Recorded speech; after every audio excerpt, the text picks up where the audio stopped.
Welcome back to Mac Talks Football, and what a semi-final we have just witnessed between Fiorentina and Real Betis. I mean, I expected this game to be the best game of the night. It was the best game of the night last week, and it was the best game of the night tonight as well. I mean, I'm really sad that this game is not the final, to be very honest with you, because if these two teams had met in the final, I mean, we would have gotten an amazing game. Betis come into the game with a 2-1 lead over Fiorentina, and it felt like, that the both of the teams had not left the ground. Like it felt like, the first half ended last week, and they just started the game from a second half point of view, because it felt like the exact action replay of the first game. It was such an end-to-end stuff. Both of the teams are going at it. Both of the teams, creating chance after chance. I think it was almost like an Inter Milan Barca game. That semi-final was really good, and this semi-final, I think out of the 6 semi-finals that we have had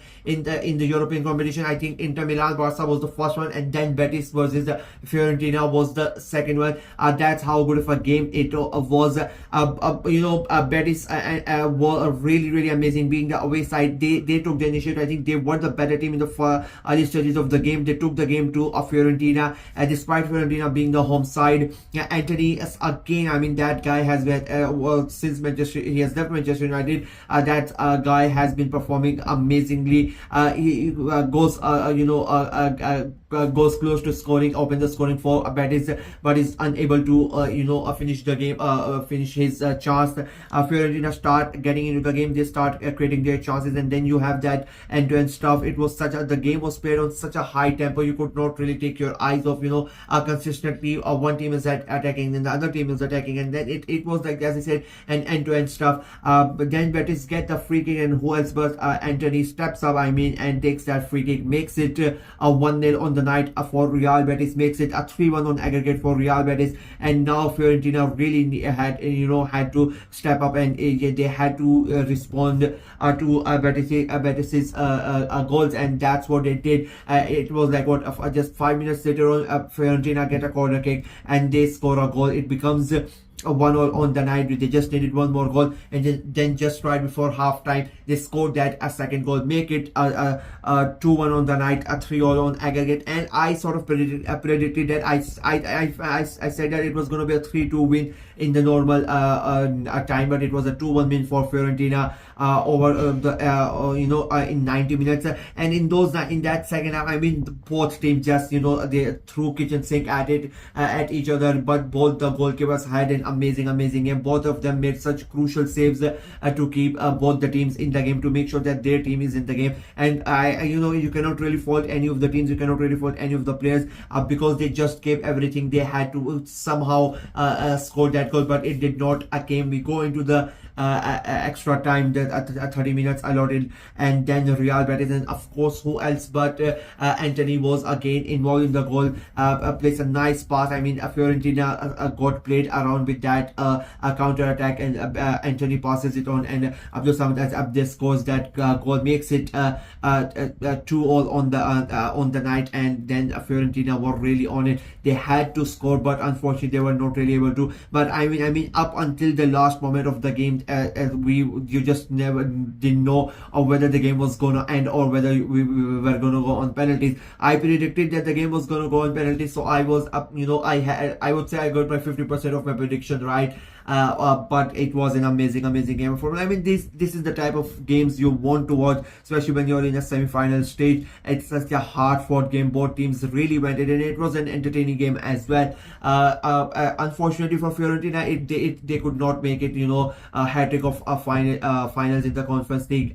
The last 2 years they have been the finalists, and unfortunately both time they have lost the Conference League Conference League finals for the last 2 years. But this time around they were not really able to make it to the final, so they would feel they were hard done by. But their concentration would be on the Champions League qualification games remaining in Serie A. There's a big fight between so many teams, and they would hope that they can now concentrate on that easily and try to get into the Champions League by finishing in the top 4. Real Betis on the other hand, I mean, it's a historical night for the club. Their first ever European final, and you cannot say that they did not deserve it. They have been amazing this season. They're fighting themselves. They are fighting for Champions League places. For automatic qualification of the Champions League. They are, I think, 1 point behind Villarreal, if I'm not wrong. 1 point behind Villarreal for that Champions League spot. So by the end of the weekend, they could be in the Champions League places as well. And now they are in the final, the first ever European final. Pellegrini has done an amazing job at the club, and I mean, the players, and the thing for me is like the way that they are playing football. I love, you're playing the type of football that they play. You want to root for. They play attacking football. This is the type of football you want to watch. It's not like a boring sitting back and trying to playing defensive minded football. I just don't like that. But Real Betis are doing it the right way, and and again, I'm going to mention Anthony. I mean, what a turnaround for the guy.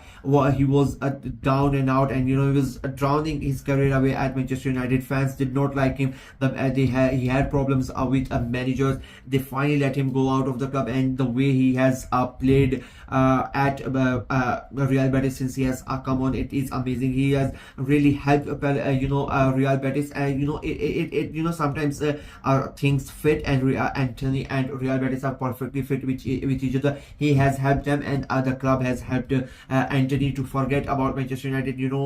Mentally and psychologically and physically, in every way they've helped him, and he has repaid their trust by scoring all those goals, by being involved in almost every goal that Betis have scored in every single game since he has come on. So he has been an important and crucial part of the game, and I'm just not Anthony. I mean, the entire squad has really worked really hard to be in this situation. I mean, at the start of the season, if you would have asked any Real Betis fan that you are going to be in a Conference League final and you're going to be fighting for those Champions League places with just 4 games to go, they would have bitten their hand off, because nobody really expected Betis to do so good. Yeah, the Conference League final, maybe you would have said, okay, maybe there's a chance that we might end up qualifying for the final, but being in those Champions League places, I think that is a big deal for them. So it's going to be an interesting end to the season for both of them, Fiorentina as well and for Betis as well. But I just want to say thank you to Real Betis, and I just want to say thank you to Fiorentina for giving us such an amazing semi-final on and having the best game of the night in both the legs, whether it was at Betis, whether it was at Fiorentina. The games were really good as compared to the other 3 games that were having. Both the Europa League semi-finals, I think both of them were really dead, and of course the Conference League semi-final as well. Now it's Real Betis are going to play Chelsea, so that is going to be another test for Pellegrini and his men, and I for one, I'm going to be rooting for Real Betis. Being an Arsenal fan, I don't want Chelsea to win, but the way that Real Betis have won, the way that Real Betis have played, they really deserve to go ahead and win the Conference League and make history. That is it for me in this video. Let me know what you guys thought of the game, what you guys thought of Real Betis' performance, what you guys thought of Fiorentina's performances, and who do you think deserve to win and go through. Again, commiserations to Fiorentina, congratulations to Real Betis. But like the video, share it as well, click on the notification bell, and of course subscribe to the channel. I'm trying to get to 500 subscribers before the end of the season, so please go ahead and subscribe and help the channel out. Until next time, bye bye.